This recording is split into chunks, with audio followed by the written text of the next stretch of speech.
El neoliberalismo es una teoría política y económica que tiende a reducir al mínimo la intervención del Estado. Apoya la libertad económica, el libre mercado, la privatización y la desregulación. En el neoliberalismo, la competencia asegura la formación de precios. El Estado debe abstenerse de intervenir en el mercado.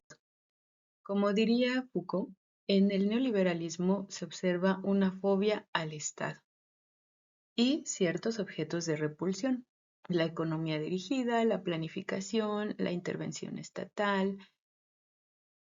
Entonces, en el neoliberalismo, pues tenemos una economía política que fue inspirada por el neomarginalismo austriaco de von Mises y Hayek. Y en esta teoría, pues se observa un signo de crisis de gubernamentalidad, como diría Foucault, en el nacimiento de la biopolítica. Esta teoría del neoliberalismo, más que anular la irracionalidad social que vivimos en el capitalismo, como diría la escuela de Frankfurt, ideada por algunos filósofos como Horkheimer y Adorno, más que anular esa irracionalidad, se va a buscar redefinir la racionalidad económica, un poco como lo hace la escuela de Friburgo u ordoliberales. El neoliberalismo es una teoría muy cercana al liberalismo clásico, pero tiene sus diferencias. El liberalismo clásico del siglo XVIII, el de Adam Smith, debía resolver la siguiente cuestión. Dado un Estado que existe, ¿cómo vamos a limitarlo o a dejar lugar a la libertad económica? El neoliberalismo ya de la posguerra, en cambio, se enfrenta a otra cuestión. Dado un estado inexistente, ¿cómo lo vamos a hacer existir a partir de la libertad económica? ¿Cómo podrá la libertad económica fundar la legitimidad de un estado? Entonces aquí la libertad económica ya es la base, la fuente de legitimidad jurídica y de consenso. Como diría Cárdenas García 2015 en su artículo Las características jurídicas del neoliberalismo, eh, la globalización neoliberal va a incidir en conceptos como validez jurídica, norma jurídica, y va a generar un nuevo orden jurídico mundial carente de legitimidad democrática. Entonces, bueno, en este neoliberalismo, cuando algún Estado intenta aprobar leyes en beneficio de los débiles, en el ámbito fiscal o presupuestal, las agencias de calificación que evalúan la deuda soberana de los países van a condenar este tipo de decisiones. Las medidas de presión que el capitalismo mundial, a través de las transnacionales o los organismos internacionales, puede imponer a los países para que estos se ajusten a las políticas neoliberales de los organismos financieros internacionales, como el FMI o el Banco Mundial, pues van a ser enormes. Mm, bueno, el problema del estilo de acción gubernamental neoliberal se va a limitar a regular y ordenar. El Estado debe regular, no debe intervenir. Debe dejar que las tendencias del mercado actúen. Se debe limitar a regular y ordenar. Bueno, asimismo, si en el liberalismo clásico teníamos que el mercado se define a partir del intercambio entre dos interlocutores, en el neoliberalismo ya vamos a tener que el mercado no se define tanto en función del intercambio, sino de la competencia, de la desigualdad total. Como bien nos menciona Colucci, es en este orden mundial neoliberal globalizado eh, que son las grandes multinacionales internacionales que están dirigiendo el mundo entero, ¿no? Como bien menciona Colucci 2018, hoy en día 500 corporaciones multinacionales globales manejan prácticamente la economía mundial.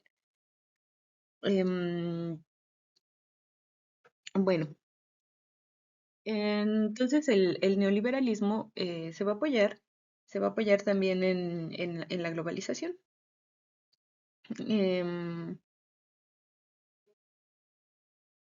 la globalización que se va a ver reflejada a través de un nuevo orden de flujos comerciales. Esto lo podemos ver en México, por ejemplo, cuando se incorporó al GATT, a las firmas del Tratado de Libre Comercio, cuando ingresa también a la OCDE, que esto fue en los años 80. Mm, pero bueno, esta globalización se va a apoyar también en tecnología, en y en organizaciones internacionales, en lo que dictan estas organizaciones como el FMI, el Banco Mundial. En cuanto a la tecnología, bueno, la apertura a los grandes mercados, pues va a hacer que las grandes empresas se esfuercen por generar unos precios más bajos, dado que están compitiendo con empresas a nivel internacional. Sin embargo, estos precios, yo diría que se apoyan, ¿no? Como en dos estrategias, o bajamos los precios con materias primas de menor calidad y más baratas, o bien mejoramos los precios con unas mejores tecnologías, que incluso pudiera ser mejores tecnologías para un mejor impacto ambiental. Em, pero bueno, yo diría que se pueden dar los dos casos, ¿no? Y un ejemplo lo tengo ahorita en la mente, como por ejemplo, en algún momento una empresa china sacó una leche que con cierto sustancia espesante, que yo me imagino era más barata, para poder producir a grandes cantidades. Bueno, ellos recurren a este nuevo material, yo diría más económico, y lanzan la leche, ¿no? ¿Y cuál es el efecto? Pues que muchos bebés acaban con problemas renales. Entonces, yo diría que las grandes producciones enfrentadas a la competencia que viven a nivel internacional, pues van a ver esas dos opciones: o bajan los precios con una menor calidad, o bajan los precios con una mejora tecnológica real. Mm, y bueno, la globalización va a tener también sus impactos ambientales.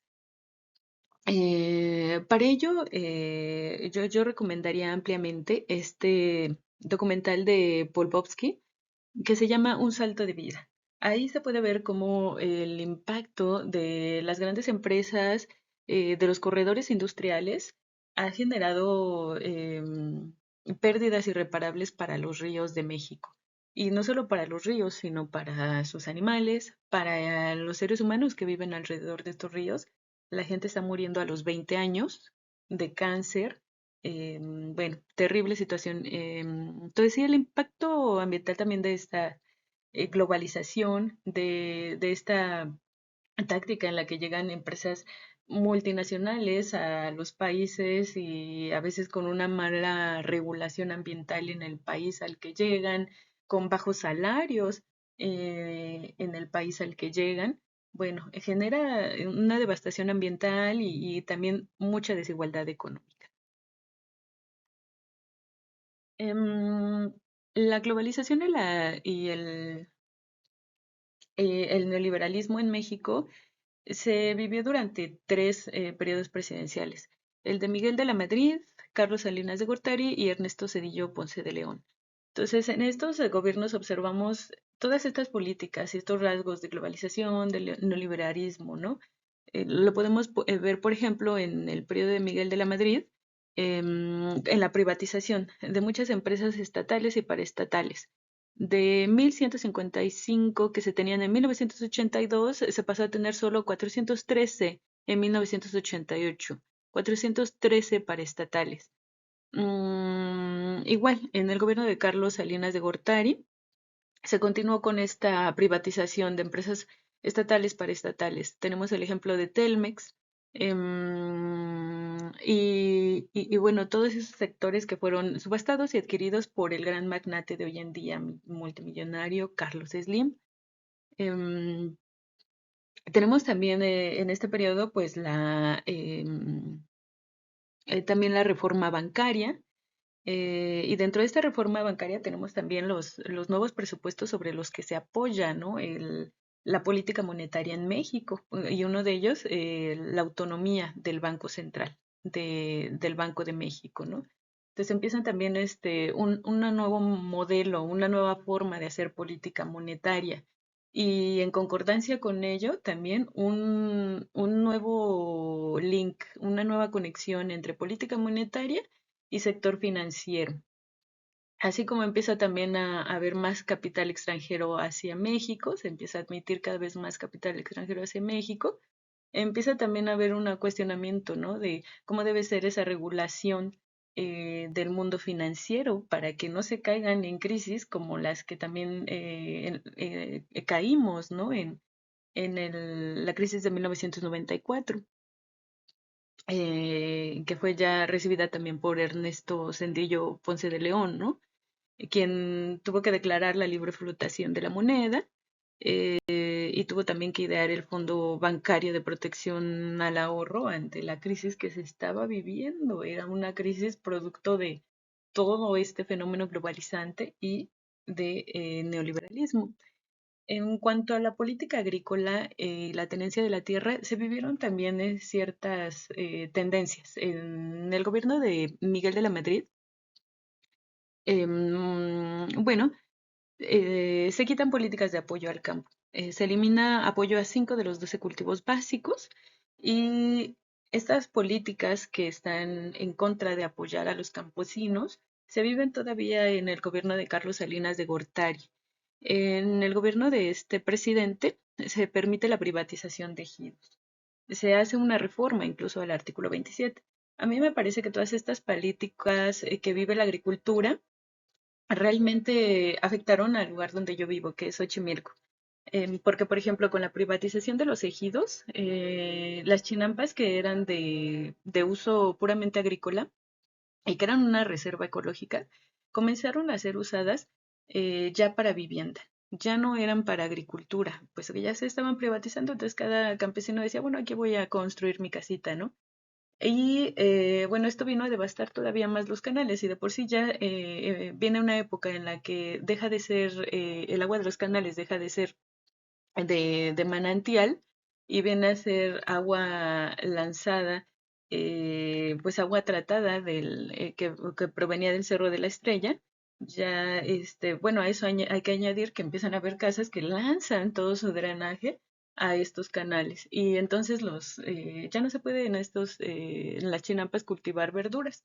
¿Por qué? Porque pues ya van a venir contaminadas, van a ser malas para la salud.